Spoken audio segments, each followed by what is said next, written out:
Okay, so let's move on to creating the section beneath the homepage banner, otherwise known as the hero section. And so again, we're going to keep it really quite simple with this website. So often what you might see is something like a bit of about text or a bit of introduction into the company. Or it might be leaping straight onto defining a few of the different services.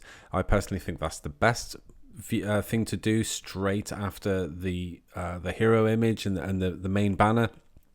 But just for purposes, we're going to create some simple text because then I'd like to show you a bit about establishing global themes with typography and color. See, it's all planned. It's all planned. So we're going to click this again, and we could do two things. We could go with creating a single section and having something like about me or about, what's her name, Rebecca, and then a bit of a paragraph text. And then I would say something like a button that says find out more, and that might suit those who want to find out more about Rebecca as a person or more about her services and take them to the about page. So that would work quite well as one column. So a heading, about Rebecca, a bit of text, and then a button. I would lean towards the idea of two columns, however, because then we can chuck an image there of Rebecca and it makes it more personal. It starts to introduce you to the instructor, gains a bit of trust. So we're going to go with two columns here. And you can see that that's pushing right up tight to the banner image there. Why would that suck? Well, it makes it quite close, and actually one of the most valuable things you can have in a website page design is white space or blank space, spaces between elements. And so we will actually want to increase that. But first, let's whack everything in there. So what we'll do is we'll have an image here, and then a heading and some text and a find out more button just below that. So let's go to our elements, and you can see again that all of this functionality comes with Elementor. It's fantastic. So we need a heading. We're going to go back to elements, and then we need a text editor for our paragraphs. And then, of course, on this side, we need an image. So we'll just sling that over there. All right, let's do the image first because that's fun. So, sorry, I should have shown you. Whoopsie. So we have the image selected, but we haven't yet chosen the image. So we're going to click on that one. And this is for the Get to Know Rebecca images. We insert the image, and there it is. Now, I just want to make a quick note here about the image size. So this is displaying at I don't know how many pixels actually. I can't even judge it from here, but it's not very many. It's certainly not 1024. If we take it down to image 768, we'll see that it doesn't do anything on the size, and the reason for that is because the width of this box here, which is displaying in the column 768, the image size there fits into that rather well. If I was to take this down to 300, it would shrink down. So that's 300 pixels. That's 768 or whatever that might be displaying at. So if I yanked that up and made it 1024, I'm downloading a larger file size there, and it's not doing anything in terms of display. So it's more appropriate to just nip that down to that. Okay, so now we have the image there. We can start changing the heading. So let's do something like your instructor, Rebecca. I don't much like that layout, but that will do for now. Right, so I'll just paste in some lorem ipsum text. So if I select the text editor here, now if I could put it directly in there, but you'll notice that I'm bringing the text formatting there from the website where I just took this, where I just got this lorem ipsum text from. And so if you ever do that, it's going to override the stylings from the website. So I'll show you quickly. If I go to style and typography and I change the font, Arial, it doesn't do anything. Let's put it to a curly font just so that you'll be able to see the difference rather easily. Let's put it to a script, and I can even change the size, and it kind of changes the gap, but it doesn't change the size. There's something going wrong there. So if we click on content and we select all of that text and we do clear formatting, you may have done this in a word processor, click that, and now it's taken away the formatting that came with the Lorem Ipsum text website. Okay, so obviously I don't want it to look like that. So I'm going to go back to style, and I can take it to anything now, and it would change it. You see, this is now not being overridden by some style that came with the code. But I'm going to put it back to default. So if you ever have that issue, that's what's causing that. We'll bring it back down to, well, actually, I'll just undo the settings. There we go. That looks nicer. Okay, so we've got some Lorem Ipsum text, and personally, I think it should be a little bit bigger. But here's the thing. Do remember that we're zoomed out a bit, so that's too big. 16 is often quite good. Line height, we want it to be EM.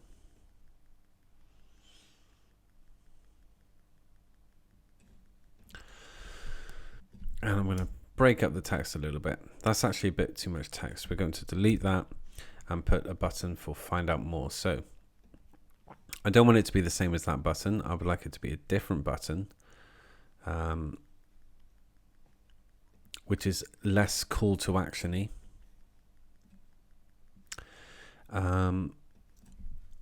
More of a find out more. Find out more. Now let's have a little look at adding an icon. So we'll click on the icon here in the button, and we'd like a little arrow, a very subtle little calm arrow, I think, for this site. I would like it to be positioned after, and so you can see you just play with all of these, and we'll put it in the center. Now this isn't looking very nice either, so we want to change some of the style. So click on the style tab and background.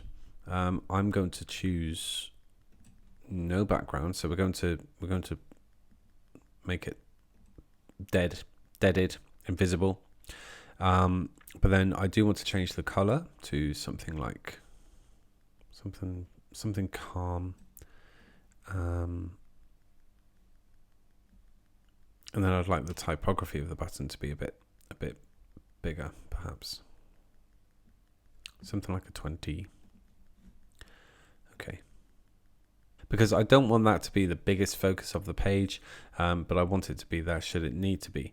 But that's not the call to action. I'm going to choose a solid border, and I'm going to unlink this, because then I can just give a border to the bottom. Maybe a subtle one like that. And that's quite cool. And actually I'm going to do away with the icon, but now you know how to put it there. So no icon. You really can design on the fly with Elementor, and that's a great thing. You can, but once you find something that you like, it's better to stick with it across all buttons. So I wouldn't style different buttons. I'm actually going to go with that one and take away the border. I think that looks a bit more feminine, a bit more, who's to say what that is these days, but I like that more. Okay.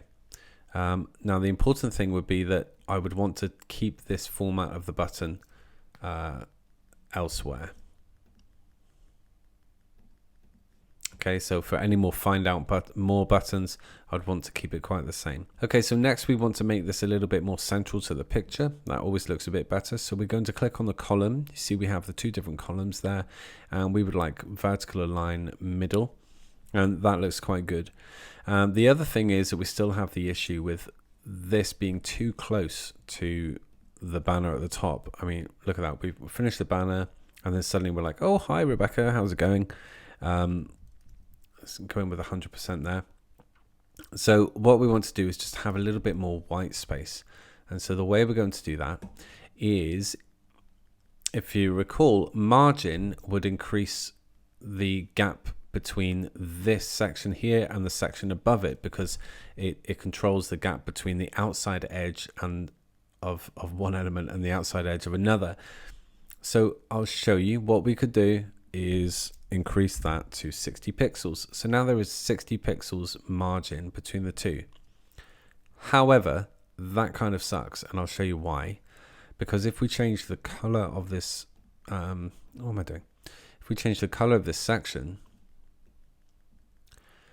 you'll see that one, it's not full width, but we could fix that. That's not a problem. Boom. But now we have this annoying space. It's a bit like that vertical padding margin that we had earlier on, and that's not cool. If we were to color this, we would want it to be flush with that section above. So we would want it to look more like this. So the way we do that is within the sections, we actually adjust the padding. So I'm going to unlink that again, and the top padding is going to be 80, and also the bottom padding will be 80. So now we've got this nice big space, and everything looks quite nice and central and justified. And so if we are looking at our website, it's not such an immediate boosh. Hello, how's it going? Okay, that looks cool, except obviously the red is unsightly. So click on the section, go to style, and we will just undo that and just make it nice and white again. Okay, that looks quite nice, but obviously this doesn't work with our look, does it? It doesn't have the right vibe. We're not branded here. I feel like this should be a bit more colored, or at least a bit more subtle. And so we want to change the color of the heading and the style of the text. It doesn't look quite right. So what we could do obviously is we have Page Builder. We have Elementor as a page builder. We could start yanking around with a style, and we can just make it all disco, baby. Yeah. But we don't want to do that, because we would have to change the style of every heading to suit it. And if later on we go for a color change or style change, we would have to do the same again. So what we want to do is return it to default. If only there was a way that we could just change the style, like color and size of all the headings in one go. But there is. So what we need to do is go to our theme options, our customization options, and from there we're going to change some global colors and headings and styles and things like that. Okay, so let's go along to the front of our website, but first I'm going to go to dashboard, and this is again a bit backwards out of the workflow, but we've created a page and we would like to make it our default homepage. So go to settings and reading, and then we have our homepage, or your homepage displays a static homepage, and then we're going to choose which one that is. And we've chosen home, save changes, and now when we go to visit website, we see our website coming together. This is the homepage. So if somebody goes to yourdomain.co.uk, this is what they find, and we've got Rebecca down here. That's great. Go to customize.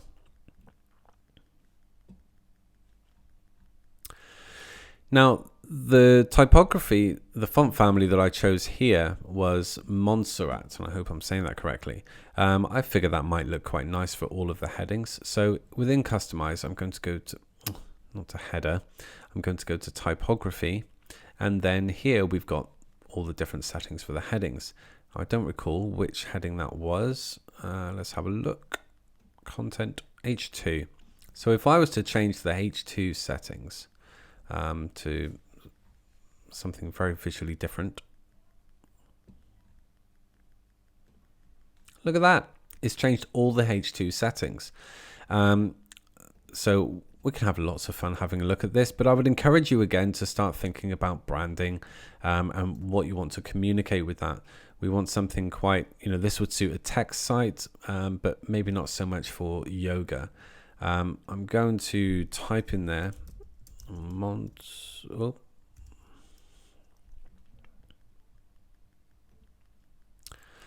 That's quite nice. It certainly looks nice on that heading, but that actually looks quite good for this. I'm going to have a look also at Lato. That's quite nice. And it really is for you to decide what you think looks good. Now I'm going to be sticking with Montserrat. I think it's quite a nice clean font. It looks quite readable and it's non-fussy, but also it's just quite delicate. It looks quite nice. So I'm going to leave it at that. Now I will also, I'll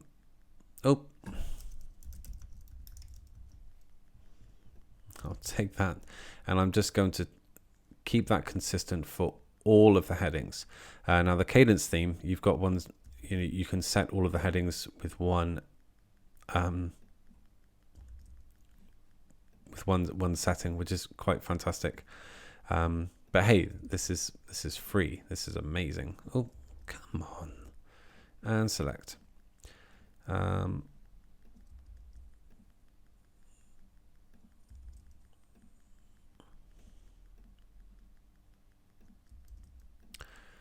Click, click, click, click, click, click, click. Okay, cool. So all headings now set to default will be Montserrat. That's fantastic. That's really great. So what about the base font? What do we want that to be? Well, we can obviously change that to be anything as well. We look, that's changing all the fonts immediately. It will also be changing the fonts at the top, and actually that of the site title at the moment. So this is the base default font. We would like something that's very readable because it's text here. So it's paragraph text. And so, something like that would not work. There are some really nice ones. Lato is a pretty lovely readable text. Another popular one for the more unimaginative, but it does serve purposes and certainly would serve the purposes of this tutorial. Oh, come on. What's happening? What's going on? Open Sans, watch this. It's really not quite nice and readable. Personally, I think Lato is a great one. I hope I'm saying that correctly. And bearing in mind we're now at 100%, that's plenty big enough. Okay, so now we've just used global settings to set typography across the website, which is absolutely fantastic. Just nipping to Elementor here, we can go to Elementor and Site Settings. And then we have here global fonts and typography. If I click in typography, which is where we just were for the others, for the theme, we can see that we've got it set to default. So we could do something like within the Elementor page builder, we could cause the H2 typography to be something like this little fella here. And so whenever we're using defaults within Elementor, it would turn out to be using that. But what we're going to do instead is just leave it at the default, which will reach out for the theme's default typography as we saw it changed then. So you do have some of those settings within Elementor, but we would like to leave it just like that. Also, you have global colors, and this is actually a bit mucky and not as wonderful as it possibly could be. But also we've got global colors, and we'll have a look at that in a bit. Oh, go away. Right, back to the customization of the theme. Let's go to colors, and we have a global color palette here. Now, how you set these up is quite up to you. But if I was to change one of these, we've got base text here, and we'll turn that to yellow. So we can see that will be concerned with most of the base paragraph text. So we'd probably want that to be in something like rarely a black, but maybe something more like a dark gray is often quite nice, especially for a site like this. That looks quite okay. And then we have things like links. Now that would be quite an accent color. It's important to get this together as a bit more of a color palette. And so you might want to get some inspiration from good old Google or other design theory sources. But if we pop along to Yoga color palettes, that's all I've Googled. And you can see we've got a couple of palettes here, which is quite cool. Let's have a look at this one, because if we look at this, it's got hex codes, and that's what we use to define the colors in something like a page builder or a theme. You see this here. So if I was to say, okay, we're going to use this palette, it's quite yoga-ish, it's quite nice, and that's going to be our action color. We've got 927397, 927397, 927397, 927397. What was it? 927397. Okay. Okay, so we have that in there as a link color. So that will be quite an attention grabbing call to action color. I'm going to make it darken a little bit, but stay within that same color range. So we could go through and change all of those. However, have a look at this. If we click here and we can choose any color, we actually have the color palette up there. And what that means is that we could create a palette and then we simply click it. And now we've assigned the global color palette to that link, which is quite cool. I'm going to add that again. So what we can do simply is pop along to a palette such as this and place it where we'd like it to go in our palette for use later in the builders. So let's grab, oh, what am I doing? Of course I can't copy and paste it. D6909C, E7C BAE,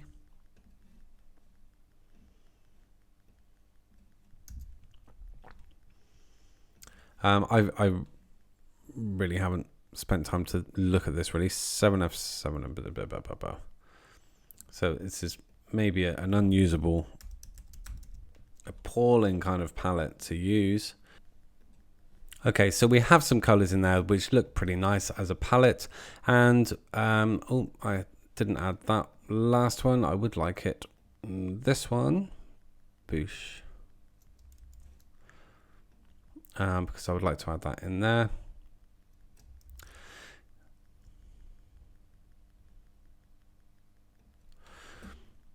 And what we can see is that that is the color that is assigned to all of our headings right there.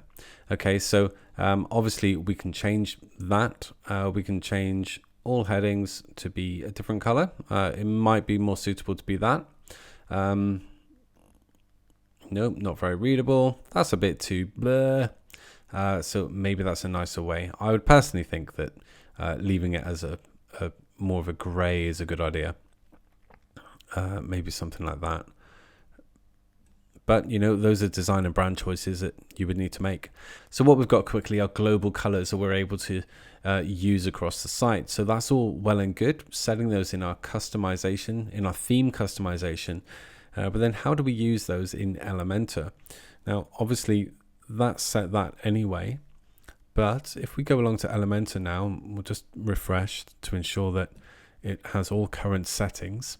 If we nip on down here, we now have these colors at our disposal when we're setting different style settings.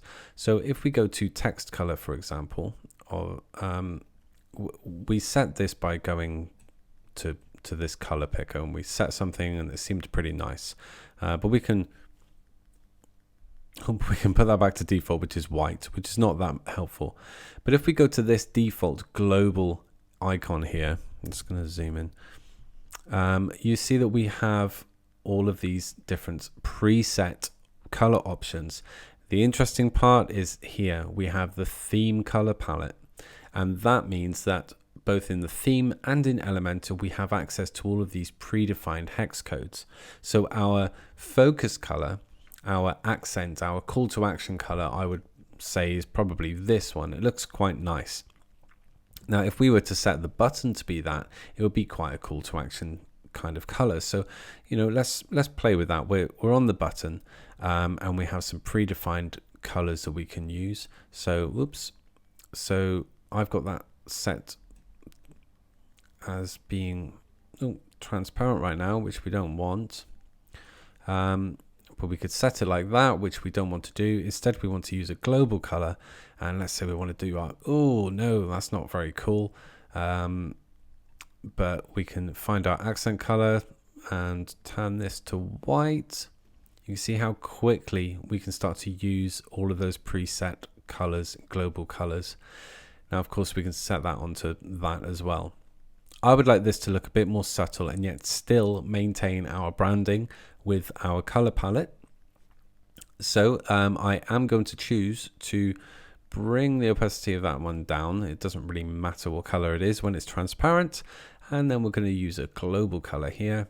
And I think we could go for that, and I actually prefer that. I imagine many of you might think, oh yeah, go for that, go for a bit of color, and actually it does look quite nice. It's subtle, that's the thing. It's not too disco, which can happen with newer designers. I'm going to leave it at that. Now that is a sort of how I'd like to preset most of my little buttons and things. So I'm going to leave it like that. I think that's a nice little setup. And now we have a bit more of our page coming together. But we also have typography and color global presets, which we're able to use in our designs. Awesome.